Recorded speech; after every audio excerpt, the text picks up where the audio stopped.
जय श्री राम। मित्रों, मैं अंशुल राठौर अपने YouTube चैनल पर आप सभी का स्वागत करता हूं। आप सबको जानकर बड़ी खुशी मिलेगी कि भारत सरकार ने 59 चाइनीज ऐप को बैन कर दिया है। जी हाँ, बिल्कुल सही सुना, भारत सरकार ने 59 चाइनीज ऐप को बैन कर दिया है। उसका कारण बताया है कि ये इन चाइनीज ऐप के माध्यम से चाइना हमारे देश के डाटा चुराता है।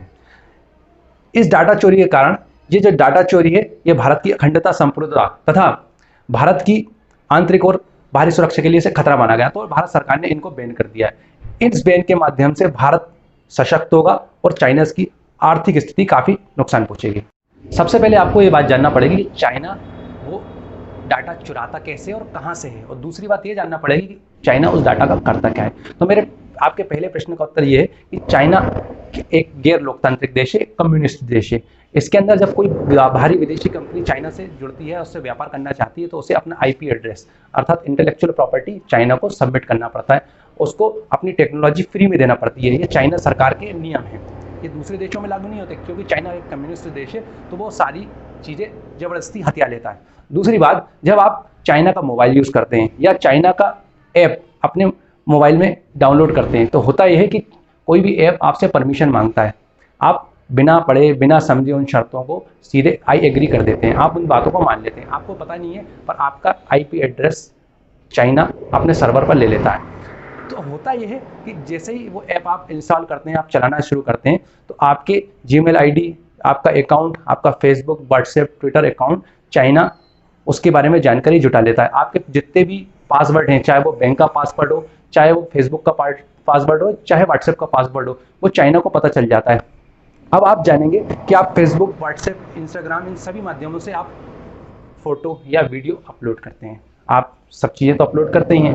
अब आपकी ये चीज़ें जो निजी जानकारी है, आपके निजी चीज़ें हैं, ये चाइना अपने सर्वर पर ले लेता है। अब दूसरी बात ये उठती है कि चाइना उनका करता क्या है। अब आप बोलेंगे भैया मेरे फोटो कोई खास नहीं है, वीडियो कोई खास नहीं है, तो आपको जानकर आश्चर्य होगा कि आपकी बैंक की जानकारी, आपके फोटो डिटेल और दूसरे पासवर्ड जानकर आपके खातों को हैक कर लेता है। आपने कई बार सुना होगा मेरे खाते से पैसा निकल गया, मुझे पता ही नहीं चला।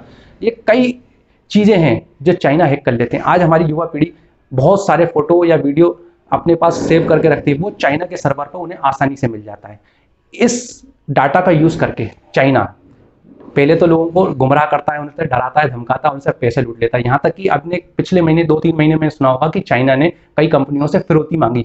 ये चाइना के हैकर ऐसे हैं जो इनको चीज़ों को हैक कर लेते हैं और फिर फिरौती मांगते हैं। दूसरी बात ये होती है कि जब कोई विशेष समुदाय या किसी विशेष क्षेत्र में आप देखेंगे कि कोई एक अफवाह उड़ती है और वहाँ दंगे से हालात बन जाते हैं।